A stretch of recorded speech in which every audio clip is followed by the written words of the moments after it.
said, if you don't read the newspaper, you're misinformed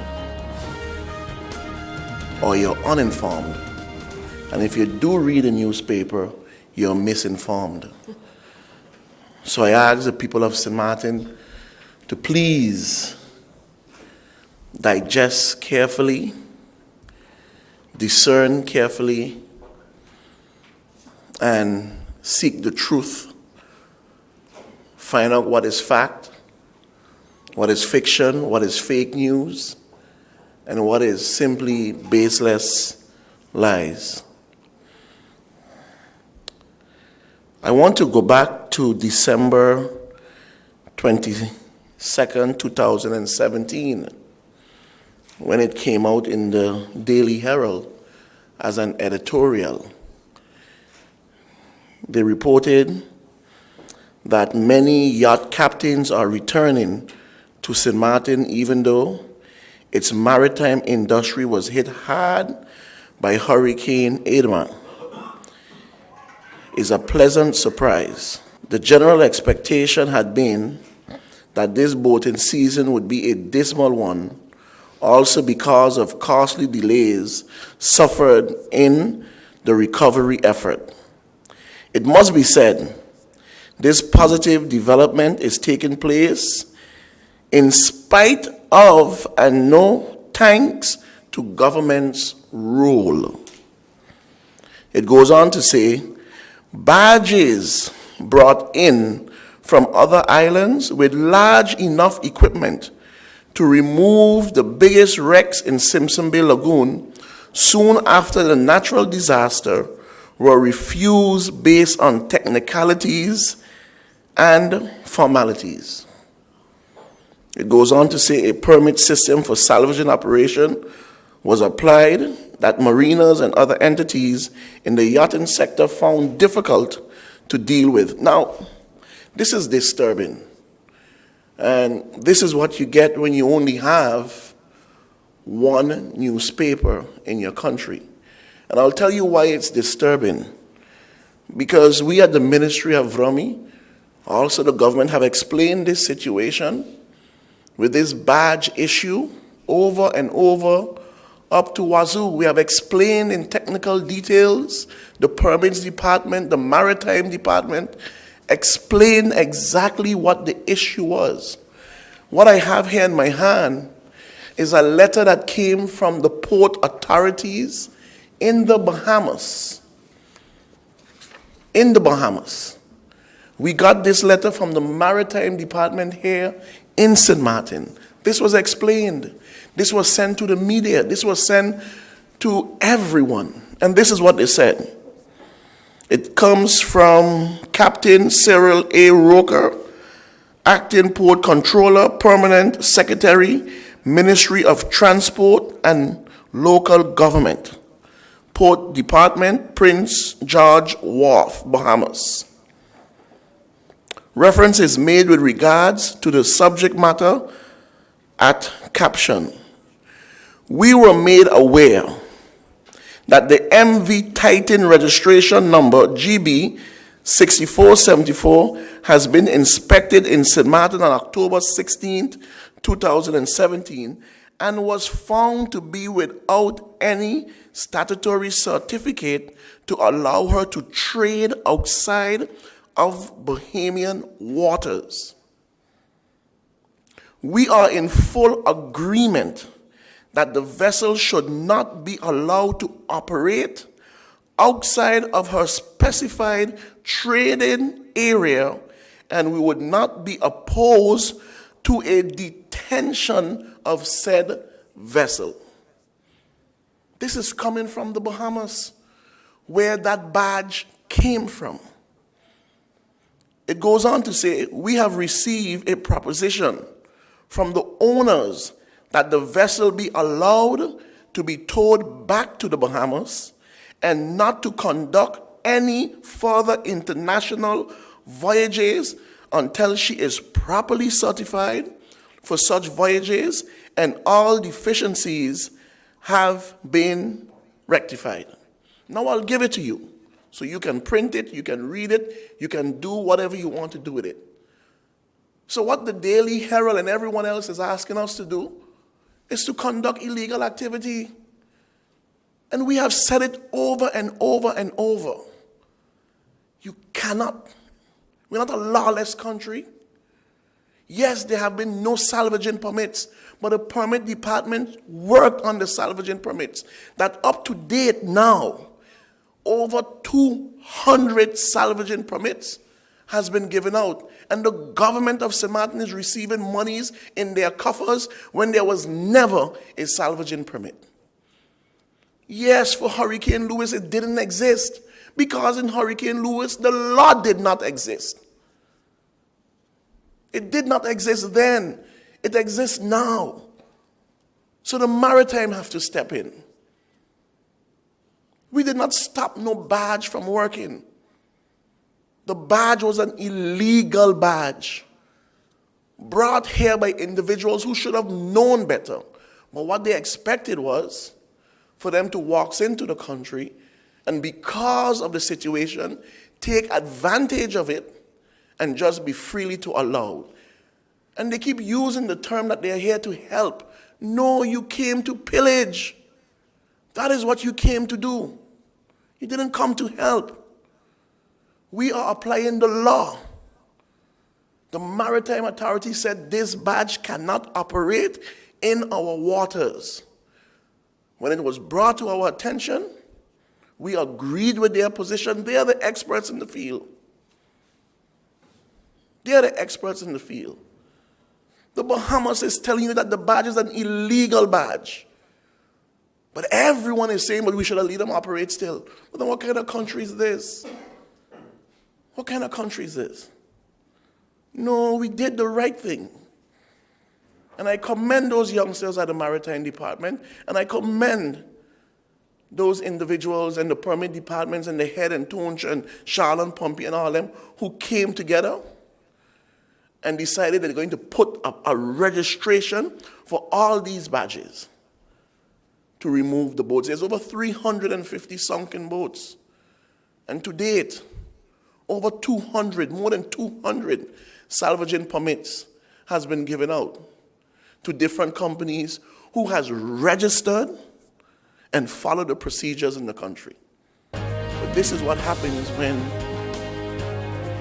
you have no other media house.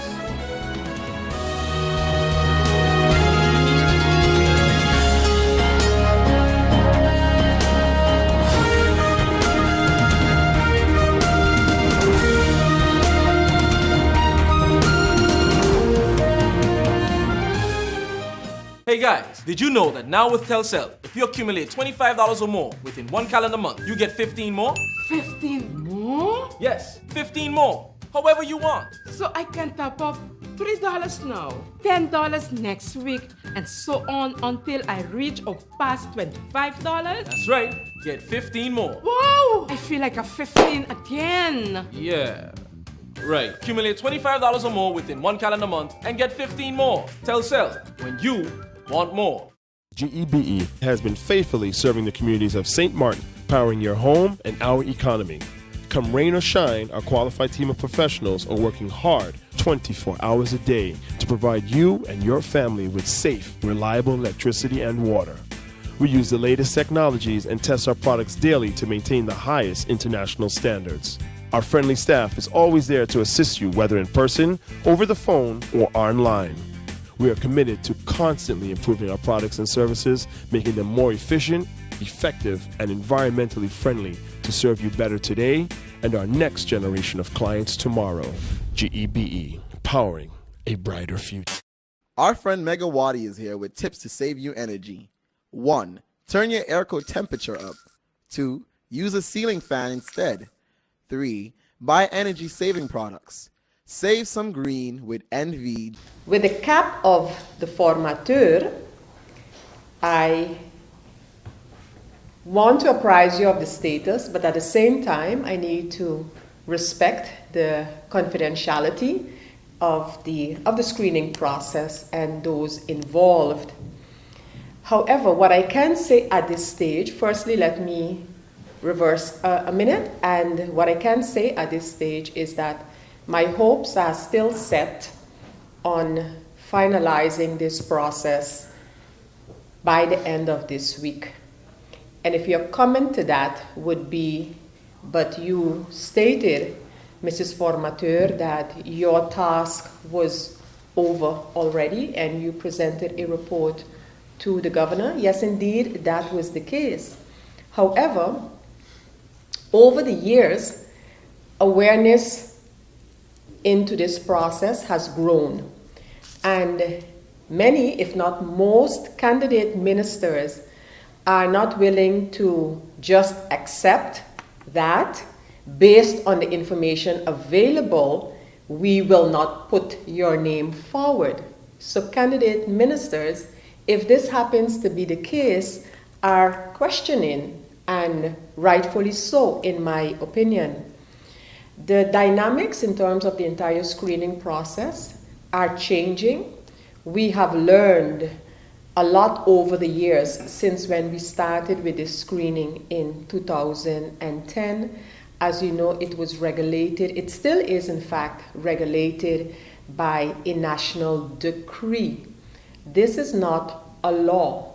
It is by a decision of the government. So a national decree, commonly called a LB, that's how the screening process is regulated currently. On more than one occasion, you would have heard me state that it is my opinion that we should bring the pre-screening of ministers, we should bring it into law. Currently, there is a law that is called Promotion of Integrity of Ministers. There is a law passed by Parliament. In fact, this law was passed by the Island Council to then become effective as of 2010. So you have that law, you have that national ordinance.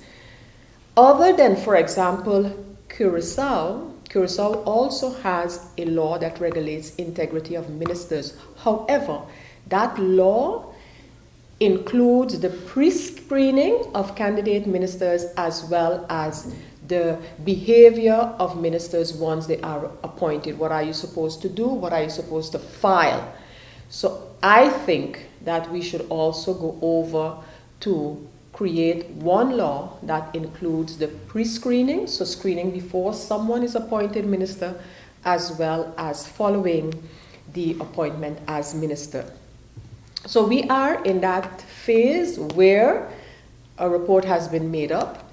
At the end of the day, reports are submitted and they are then looked at by the formateur, of course, and who will then present his or her findings to the governor. At the end of the day, however, there must be some consensus with respect to the reports and how you approach it, because the appointment of a minister does not happen by the formateur, it does not happen by Parliament, it actually happens by the same LB, the same national decree. In other words, it happens by the government to be co-signed by the governor. So that is why it is so important that a final conclusion, let me call it that, is reached between the formateur and the governor. Other than sometimes it is being portrayed, there is not a checklist as such. Let's say a checklist of 10 points and it is checked off. If you pass 6 of the 10 points, then you have passed the screening, and if you don't, you have failed. That's not the way that it goes. It's a process, it's information, and then you receive information as well from especially the services of the national security and the public prosecutor. So without wanting to especially go into any individual candidate for minister, I just want to mention that over the years, what I have seen is that the dynamics have changed, and again, persons are not willing to just accept, well, based on the information that we have, we don't want to consider your appointment. When this is said, then persons question, okay, what is it all about? What is the information? And are seeking ways of recourse, are seeking ways if at all possible, to challenge the information regarding themselves. So I hope to have given you an idea where we are right now in the process. And again, I hope to get out of it and have it finalized.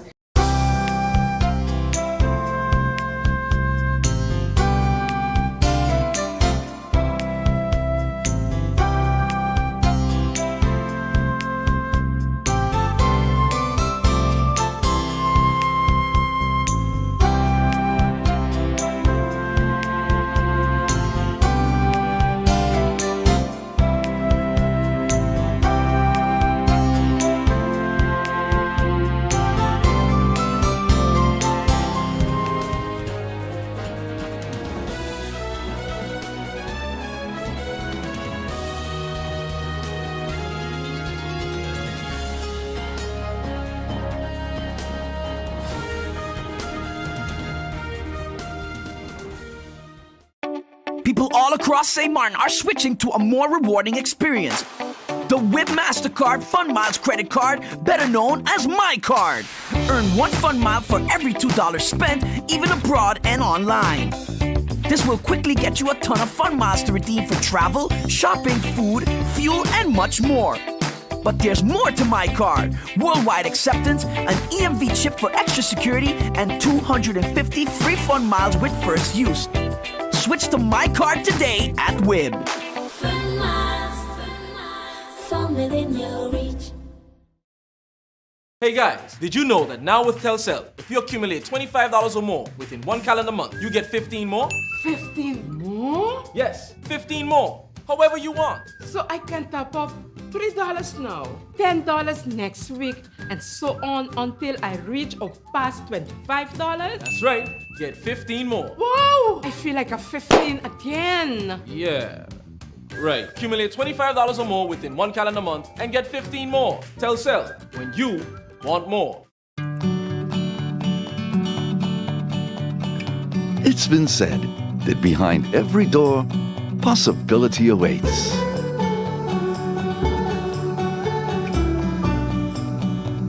How much possibility depends on which door you open first.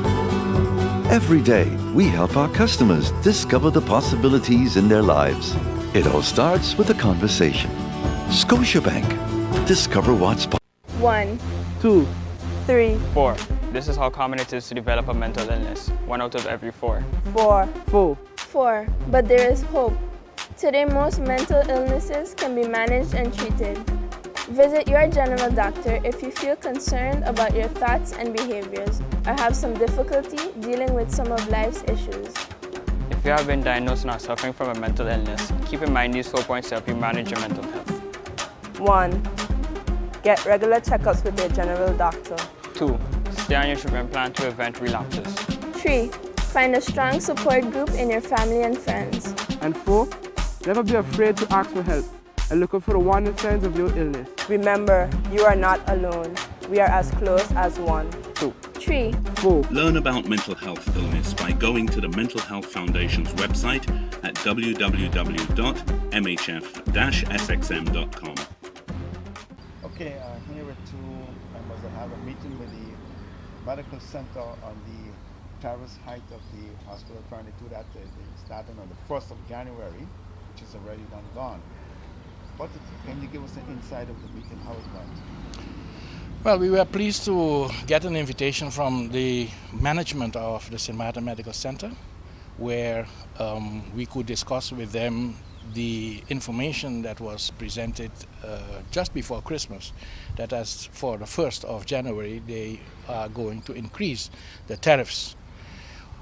After we found out that the tariff increase will be 41.8%, we were explained today in this meeting that that had to do with a cost of living adjustment since 2004 that they have not been applying. For us, of course, that still is not satisfactory, because we still want to know why it is that it is only we, the few that have some little income here in this country, that we have to pay the premiums for them to operate this hospital. We think that in the follow-up discussions that we have agreed upon today, that we can address how better to get financing for the operations of the hospital so that we can quality care but also an affordable care. And in that sense, we are grateful that the management of the hospital actually agreed with the St. Martin Consumers Coalition. Actually, it's for the first time they said that they met with a group of concerned consumers that wanted to address in a structural way with them the way forward for a medical center. We all agree that St. Martin needs a medical center, but we differ on how much should be provided here in care, how this care should be provided, and who has to pay for all of that care, because this is a discussion, long-time discussion that as unions, but also as seniors association, we have been addressing in the NHI discussions, that's for the National Health Insurance. But in one word said, the opening provided today for us to continue to discuss. For now, the tariffs cannot be implemented because the law did not change yet for such a huge increase. Yeah, so it has been a privilege being invited by the foundation, that manages the hospital.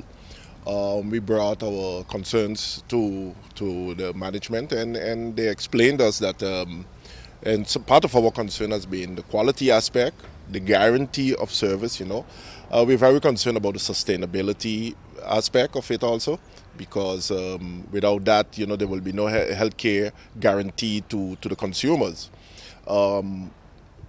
It doesn't mean that we're in complete agreement in terms of the percentage or their approach for the increase. We are studying the figures to see if we can come with additional suggestions, which we have done during the meeting.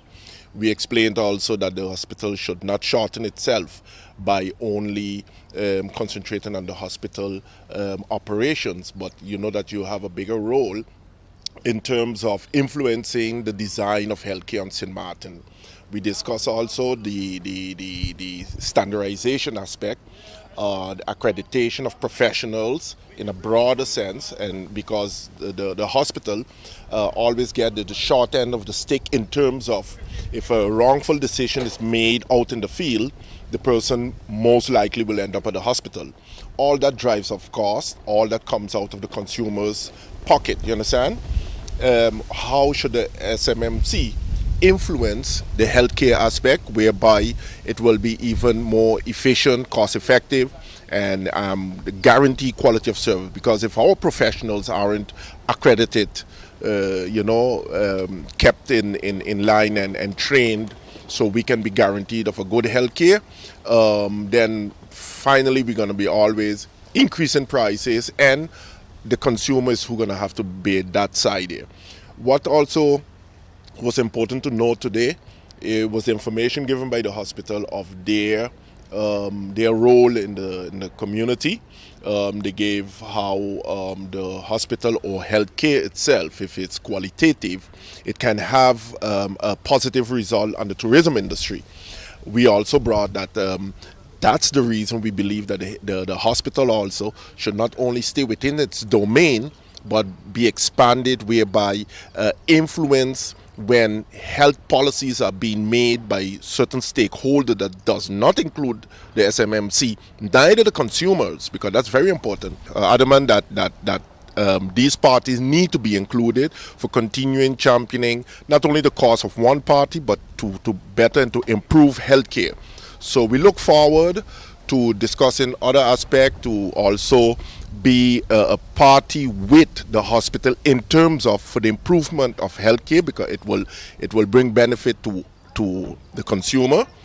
It will guarantee the healthcare quality for all the citizens in St. Martin, and that's what we look forward to. So we still thank the hospital board and management for bringing us in today and having this dialogue, and we look forward for continuing such on short notice.